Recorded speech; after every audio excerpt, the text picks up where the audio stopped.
Blambangan atau Banyuwangi sekarang sekitar tahun 1450 Masehi terkena wabah penyakit. Hal ini dikarenakan ketidaksadaran masyarakat yang kurang mampu menjaga kebersihan lingkungan. Blambangan diperintah oleh Adipati Menak Sembuyu didampingi Patih Bajul Segara. Wabah penyakit ini masuk juga ke istana Kadipaten. Putri sang Adipati, yakni Dewi Sekar Dadu, akhirnya jatuh sakit. Di tengah wabah yang melanda, datanglah seorang ulama dari Samudra Pasai atau Aceh sekarang, yang masih berkerabat dekat dengan Syekh Ibrahim As-Samarakan, bernama Syekh Maulana Ishaq. Dia ahli pengobatan. Mendengar sang Adipati mengadakan sayembara, dia serta-merta mengikutinya. Dan berkat keahlian pengobatan yang dia dapat dari Campa, sang putri berangsur-angsur sembuh. Adipati Menak Sembuyu menepati janji. Seusai isi sayembara, barang siapa yang mampu menyembuhkan sang putri, jika lelaki akan dinikahkan, jika perempuan akan diangkat sebagai saudara. Maka Syekh Maulana Ishaq dinikahkan dengan Dewi Sekar Dadu. Namun pada perjalanan waktu selanjutnya, ketegangan mulai timbul. Ini disebabkan Syekh Maulana Ishaq mengajak Adipati beserta seluruh keluarga untuk memeluk agama Islam. Ketegangan ini lama-lama berbuntut pengusiran Syekh Maulana Ishaq dari Blambangan. Perceraian terjadi, dan waktu itu Dewi Sekar Dadu tengah hamil tua. Keputusan untuk menceraikan Dewi Sekar Dadu dengan Syekh Maulana Ishaq ini diambil oleh sang Adipati karena melihat stabilitas Kadipaten Blambangan yang semula tenang, lama-lama terpecah menjadi dua kubu. Kubu yang mengidolakan Syekh Maulana Ishaq dan kubu yang tetap menolak infiltrasi asing ke wilayah mereka. Kubu pertama tertarik pada ajaran Islam, sedangkan kubu kedua tetap tidak menyetujui masuknya Islam karena terlalu diskriminatif menurut mereka. Antar kerabat jadi terpecah belah, saling curiga dan tegang. Ini yang tidak mereka sukai. Sepeninggal Syekh Maulana Ishaq, ternyata masalah belum usai. Kubu yang pro ulama Pasai ini kini menantikan kelahiran putra sang Syekh yang tengah dikandung Dewi Sekar Dadu. Sosok Syekh Maulana Ishaq kini menjadi benteng bagi stabilitas Blambangan. Mendapati situasi ketegangan belum juga bisa diredam, maka mau tak mau Adipati Blambangan dengan sangat terpaksa memberikan anak Syekh Maulana Ishaq, cucunya sendiri, kepada saudagar muslim dari Gresik. Anak itu terlahir laki-laki. Dalam cerita rakyat dari sumber Islam, konon dikisahkan anak itu dilarung ke tengah laut dengan menggunakan peti. Konon ada saudagar muslim Gresik yang tengah berlayar. Kapal dagangnya tiba-tiba tidak bisa bergerak karena menabrak peti tersebut, dan peti itu akhirnya dibawa naik ke geladak oleh anak buah sang saudagar. Isinya ternyata seorang bayi. Sesungguhnya ini hanya cerita kiasan. Yang terjadi, saudagar muslim Gresik yang tengah berlayar di Blambangan diperintahkan untuk menghadap ke Kadipaten menjelang mereka hendak balik ke Gresik.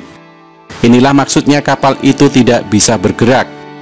Para saudagar kemudian bertanya-tanya, ada kesalahan apa yang mereka buat sehingga mereka disuruh menghadap ke Kadipaten. Ternyata di Kadipaten Adipati Menak Sembuyu dengan diam-diam telah mengatur pertemuan tersebut. Sang Adipati memberikan seorang anak bayi, cucunya sendiri, yang lahir dari ayah seorang muslim. Anak itu dititipkan kepada para saudagar anak buah saudagar kaya di Gresik yang bernama Nyai Ageng Pinatih, yang juga seorang muslim. Adipati Menak Sembuyu tahu telah menitipkan cucunya kepada siapa. Beliau yakin cucunya akan aman bersama Nyai Ageng Pinatih. Hanya dengan jalan inilah Blambangan dapat kembali tenang. Putra Syekh Maulana Ishaq ini lahir pada tahun 1452 Masehi. Sekembalinya dari Blambangan, para saudagar ini menghadap kepada majikan mereka. Nyai Ageng Pinatih sembari memberikan oleh-oleh yang sangat berharga. seorang anak bayi keturunan bangsawan Belambangan. Bahkan dia adalah putra Syekh Maulana Iskak, sosok yang disegani oleh orang-orang muslim.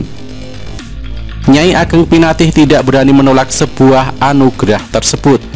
Diambillah bayi itu, dianggap anak sendiri.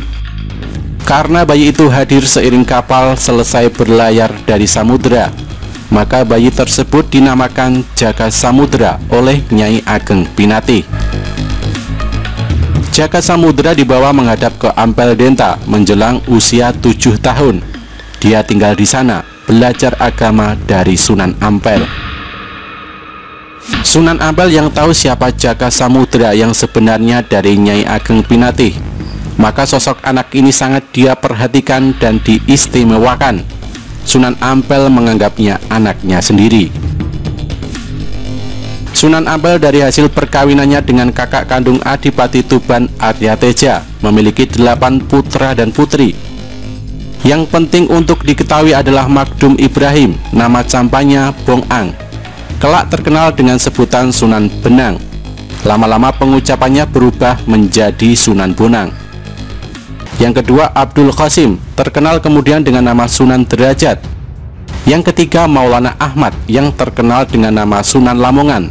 Yang keempat bernama Siti Murtasiah, kelak dijodohkan dengan Jaka Samudra, yang kemudian terkenal dengan nama Sunan Giri Kedaton atau Sunan Giri. Yang kelima putri bernama Siti Asyikah, kelak dijodohkan dengan Raden Patah atau Tan Eng Huat, putra Tan Eng Kian, janda Prabu Brawijaya yang ada di Palembang itu. Kekuatan Islam dibangun melalui tali pernikahan. Jaka Samudra diberi nama lain oleh Sunan Ampel, yaitu Raden Paku. Kelak dia dikenal dengan nama Sunan Giri Kedaton. Dia adalah santri senior. Sunan Ampel bahkan telah mencalonkan, mengkaderkan dia sebagai penggantinya kelak bila sudah meninggal.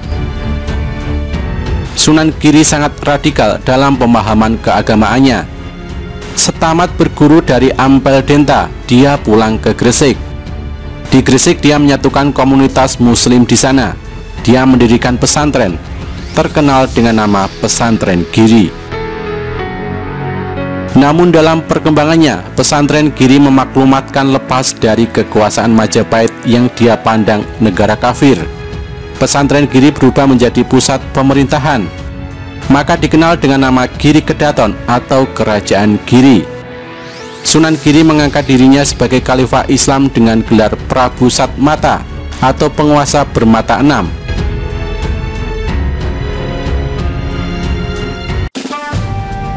Mendengar Gresik melepaskan diri dari pusat kekuasaan, Prabu Brawijaya sebagai raja di Raja Nusantara yang sah segera mengirimkan pasukan tempur untuk menjebol Giri Kedaton. Darah tertumpah, darah mengalir, dan akhirnya Giri Kedaton bisa ditaklukkan. Kekhalifahan Islam pertama itu tidak berumur lama. Namun kelak setelah Majapahit hancur, Giri Kedaton eksis lagi mulai tahun 1487 Masehi, 9 tahun setelah Majapahit hancur pada tahun 1478 Masehi. Dari sumber Islam, banyak cerita yang memojokkan pasukan Majapahit. Konon Sunan Giri berhasil mengusir pasukan Majapahit hanya dengan melemparkan sebuah kalam atau penanya. Kalam miliknya ini katanya berubah menjadi lebah-lebah yang menyengat, sehingga membuat puyeng atau munyeng para prajurit Majapahit. Maka dikatakan kalam yang bisa membuat munyeng inilah senjata andalan dari Sunan Giri. Maka dikenal dengan kalam munyeng. Sesungguhnya ini hanyalah kiasan belaka. Sunan Giri melalui tulisan-tulisannya yang mengobarkan semangat keislaman, mampu mengadakan pemberontakan yang sempat memusingkan Majapahit. Namun karena Sunan Ampel meminta pengampunan kepada Prabu Brawijaya, Sunan Giri tidak mendapat hukuman. Tapi gerak-geriknya selalu diawasi oleh pasukan Telik Sandibaya atau intelijen Majapahit. Inilah kelemahan Prabu Brawijaya, terlalu meremehkan bara api kecil yang sebenarnya bisa membahayakan. Sabdo Palon dan Nayaginggung sudah mengingatkan agar seorang yang bersalah harus mendapatkan sanksi hukuman, Karena itulah kewajiban yang merupakan sebuah janji seorang raja. Salah satu kewajiban menjalankan janji suci sebagai Agni atau api yang harus mengadili siapa saja yang bersalah. Janji ini adalah satu bagian integral dari 7 janji yang lain, yaitu angkasa atau ruang. Raja harus memberikan ruang untuk mendengarkan suara rakyatnya. Vayu atau angin, raja harus mampu mewujudkan pemerataan kesejahteraan kepada rakyatnya bagai angin. Agni atau api, raja harus memberikan hukuman yang seadil-adilnya kepada yang bersalah tanpa pandang bulu bagai api yang membakar. Tirta atau air, raja harus mampu menumbuhkan kesejahteraan bagi rakyatnya bagaikan air yang mampu menumbuhkan biji-bijian.